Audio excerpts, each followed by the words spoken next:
مسلم معاشرہ کہلاتا ہے. ہم پاکستانی قوم، ہمارے آباء و اجداد نے، آپ کے اور میرے، آپ جا کر سنیں اپنے دادا اور نانا سے یہ کہانیاں، ان کو یاد ہوں گی یا انہوں نے سن رکھی ہوں گی. وہ خود اس ایج کے اندر ہوں گے کہ انہوں نے خود سن رکھی ہوں گی کہ پاکستان ہمیں ٹرے کے اندر رکھ کر، پلیٹ کے اندر رکھ کر تو نہیں دیا گیا تھا. یہ تو اللہ کے نام پر، اللہ کے حبیب کے نام پر بڑی قربانیوں کے ساتھ یہ وطن حاصل کیا تھا کہ یہ مسلم کمیونٹی ہے. یہاں پر مسلمانوں کا، اسلام کا، اسلام کے احکامات، اسلام کے قوانین کے مطابق یہاں پر نظام چلایا جائے گا.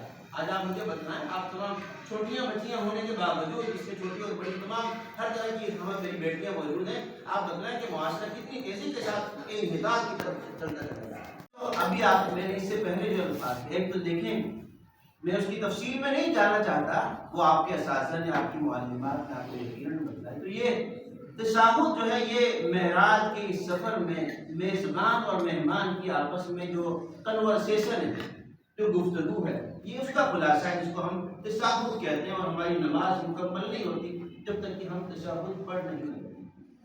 واجب ہے نماز کے بہت سارے احکامات ہیں جن کو کبھی فرائض کہا جاتا ہے. یہ فرض ہے، فرض کے درجے کا، فرض چھوٹ جائے نماز جاتی رہتی ہے، نماز دوبارہ پڑھنی پڑتی ہے، یہ فرض ہے. بعض واجبات ہیں کہ واجبات انسان سجدہ سہو کے ساتھ، اگر اس میں کبھی بیسی ہو گئی تو سجدہ سہو کرتا ہے. اس کو آپ معلومات سے آپ سیکھیں گی، اپنے اساتذہ سے آپ سیکھیں گی کہ سجدہ سہو کر لینے سے نماز درست ہو جاتی ہے، اس کو سجدہ سہو کہا جاتا ہے.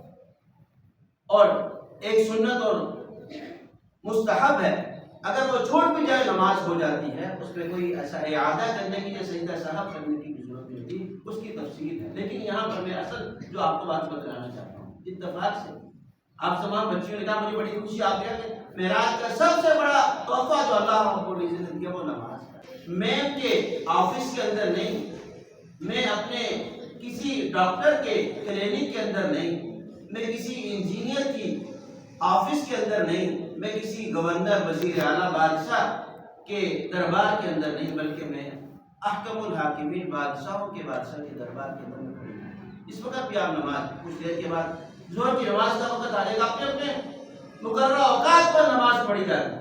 نماز کا وقت آ جائے گا، آپ کے ذہن کے اندر ہونا چاہیے کہ میں بادشاہوں کے بادشاہ، جو کہ مجھے تخلیق کرنے والی ذات ہے. آپ تمام بچیاں اپنے ذہن کے اندر رکھیں، جو مجھے تخلیق کرنے والی ذات ہے، میں اس کے دربار کے اندر کھڑی ہوں. تو وہاں پر بسا سکون، خشیت انتہائی لیول کا ہونا چاہیے. میں گزشتہ جب ویک کے اندر بھی آپ کے ساتھ میں بات کر رہا تھا، وہاں پر بھی میں نے کہا کہ نماز کی اہمیت کو ہمیشہ پیش نظر رکھیں. اتفاق سے معراج کی آج رات گزری اور آج اسی کا دن اور اسی کی تاریخ ہے، تو میں اسی موضوع کو ذرا بڑا کر رہا ہوں آپ کو سمجھانے کے لیے.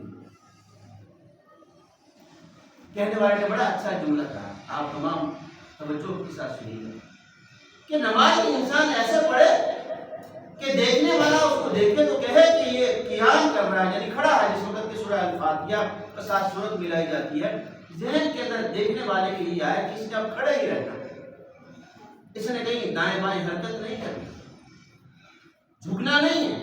اس نے کھڑے ایسے سکون سے باوقار انداز کے ساتھ وہ کھڑا ہے کہ دیکھنے والا دیکھ رہا ہے کہ اس نے اب کھڑے ہی رہنا ہے. اور یہاں پر بڑے خشیت کے ساتھ اور خضوع انہماک کے ساتھ، توجہ کے ساتھ ہی کھڑا ہے.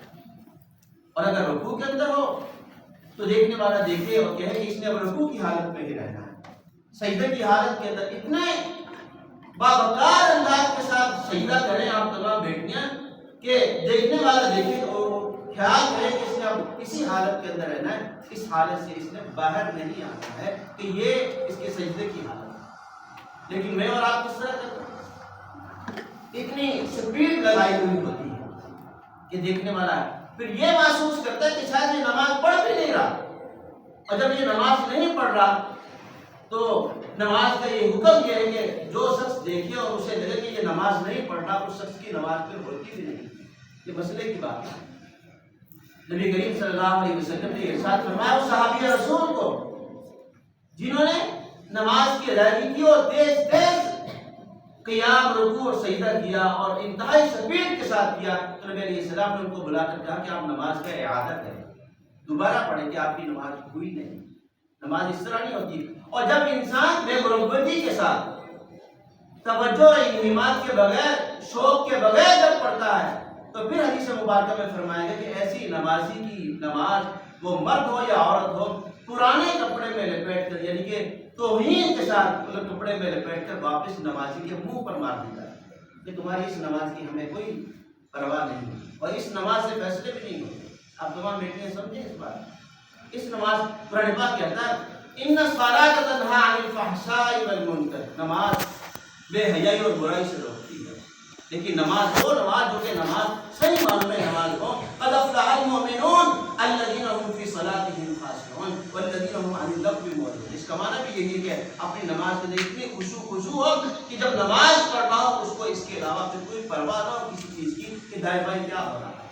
حضرات حسنین کریمین کا نام آپ نے مبصر سنا، بہت شوق کے ساتھ نام لیا جاتا ہے، بہت شوق کے ساتھ ہم اہل اسلام تذکرہ کرتے ہیں حضرت حسن اور حسین رضی اللہ عنہما کا، جو کہ آپ صلی اللہ علیہ وسلم کی صاحبزادی بیٹی فاطمہ الزہرا رضی اللہ تعالی عنہا کی صاحبزادگان، سیدہ شباب اہل الجنہ۔ نبی علیہ السلام نے فرمایا کہ یہ میرے حسن اور حسین جنت کی نوجوانوں کے ساتھ، ان کے والد حضرت علی کرم اللہ وجہ باب العلم، جن کو عنوان ملا نبی علیہ السلام کے دربار رسالت سے، باب العلم، علم کا سمندر، علم کا پہاڑ، اور علم ہی انسان کی صحیح معنوں میں پہچان کہیں پر بھی کرواتا ہے۔ تو انہوں نے کہا کہ میرے کمر کے اندر ایک جنگ کے موقع پر، جہاد کے موقع پر کچھ تلوار کے ذرات جبکہ مجھے لگی، ضرب لگی تو وہ ذرات کچھ اندر رہ گئے۔ جراح آتا، جراح طبیب وہ آتا اس کو نکالنے کے لیے، تو مجھے اتنی زیادہ پین ہوتی، تکلیف ہوتی کہ میں ہاتھ پکڑ لیے کرتا تھا کہ شدت تکلیف کی وجہ سے یہ ذرات اندر رہے، مجھے قبول ہے، جب نکالنے کا عمل کرتے ہوئے اتنی شدید تکلیف ہوتی ہے کہ میرے لیے ناقابل برداشت ہو جاتا ہے۔ ایک دن نماز کے اندر کھڑے ہوئے، جراح کو بلوایا دوستوں نے اور کہا کہ جراح کو حکم دیا کہ آپ اپنے کام کا آغاز کریں۔ انہوں نے تکبیر تحریمہ کہہ دی، نماز کے اندر مشغول ہو گئے ہیں، اب آپ ان کی کمر سے، جو پیچھے کمر کے اندر جو ذرات ہیں وہ تلوار کے، وہ آپ ذرات کو باہر نکالیں۔ انہوں نے نکال دیا، سلام پھیرا، دوستوں نے کہا کہ حضرت آپ کو معلوم ہے کہ ہم نے آپ کے ساتھ کیا کیا؟ کہا کہ وہ تمام ذرات جو غیر نماز کے اندر ہم اس کا آغاز کرتے کہ آپ کے جسم مبارک سے اس کو نکال باہر کریں، آپ ہاتھ پکڑ لیے کرتے تھے جراح اور طبیب کا، تو دوران نماز جراح کو ہم نے حکم دیا اور اس نے یہ تمام ذرات نکال دیے۔ حیران ہوئے کہ دوران نماز مجھے اتنی مشغولیت اللہ رب العزت کی بارگاہ میں نصیب کہ مجھے معلوم بھی نہیں پڑا کہ یہ کب ذرات نکالی۔ اتنی شدید، اگر تصور کریں آپ تمام بیٹھے، اتنی شدید تکلیف، لیکن نماز میں اتنا انہماک ہے اور اسے پتہ ہے، اور ہر نمازی کو پتہ ہونا چاہیے کہ میں نماز کے اندر اگر مشغول ہوں تو میں کسی عام دربار کے اندر نہیں، کسی عام مجلس کے اندر نہیں، کسی محفل کے اندر نہیں، بلکہ اللہ رب العزت کے دربار میں ہوں، اور وہ تمام بادشاہوں کا بادشاہ ہے۔ اسی انہماک کے ساتھ انسان نماز پڑھتا ہے، پھر ان الصلاۃ تنہی عن الفحشاء والمنکر کا مقدار ہوتا ہے۔ آج آپ تمام بیٹیاں آپ کے ساتھ بات شیئر کرو، ذرا کھل کر بات کرو۔ تحیات للہ والصلوات والطیبات، یہاں تک کہ معنی اس کا کیا ہے؟ میری تمام کی تمام عبادتیں، وہ بھلے زبان سے ہو یا عمل سے ہو، یا اللہ آپ کے لیے، التحیات للہ والصلوات والطیبات۔ آگے سے جواب کیا دیا اللہ نے؟ السلام علیکہ، پڑھو آگے، السلام علیکم، بس یہاں تک، السلام علیکہ ایھا النبی ورحمۃ اللہ وبرکاتہ۔ جو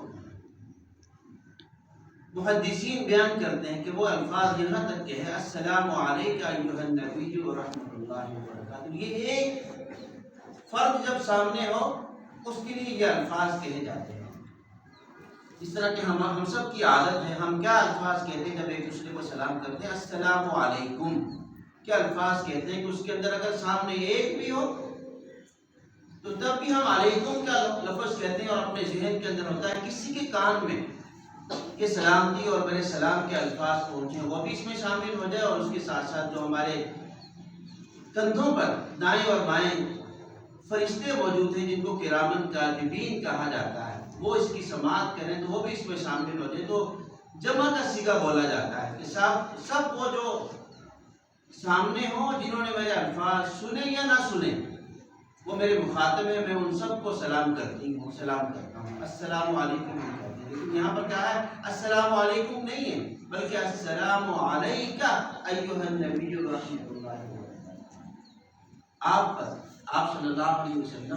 اللہ فرما رہے ہیں، مجھے سنیں ذرا، سمجھے بھی بات کو، اللہ فرما رہے ہیں کہ صرف آپ پر اے میرے نبی، اے میرے رسول، میری رحمتیں اور میری برکات۔ ساتھ فرشتے سید الملائکہ جبریل علیہ السلام بھی گئے، لیکن وہ بھی ایک وقت تک، ایک سرحد تک، ایک مقام تک ساتھ رہے، اور اس کے بعد وہ بھی آگے نہ گئے، جس کو سورہ نجم بیان کرتی ہے۔ فَكَانَ قَابَ قَوْسَيْنِ أَوْ أَدْنَىٰ فَأَوْحَىٰ إِلَىٰ عَبْدِهِ مَا أَوْحَىٰ مَا كَذَبَ الْفُؤَادُ مَا رَأَىٰ أَفَتُمَارُونَهُ عَلَىٰ مَا يَرَىٰ وَلَقَدْ رَآهُ نَزْلَةً أُخْرَىٰ عِندَ سِدْرَةِ الْمُنتَهَىٰ عِندَهَا جَنَّةُ الْمَأْوَىٰ۔ یہ سورہ نجم بیان کرتی ہے۔ تو وہاں پر بھی صرف اللہ نے اپنے محبوب کو، اپنے رسول کو کہا السلام علیکہ ایھا، آپ پر، صرف آپ پر اے میرے نبی اور رسول، میری رحمتیں اور میری برکات ہیں۔ تو یہاں پر بھی اپنی امت کو، مجھے اور آپ کو، ہمارے پیغمبر نہیں بھولے، کہا کہ یا اللہ میری درخواست ہے کہ سلامتی مجھ پر بھی ہو اور میری امت پر بھی ہو، السلام علینا وعلی عباد اللہ الصالحین۔ اس کا معنی کیا ہے کہ مجھ پر اور میری امت پر، ہم پر اور تمام نیکوکار بندوں اور بندیوں پر، سب پر یا اللہ آپ کی سلامتی اور آپ کی طرف سے رحمت ہو۔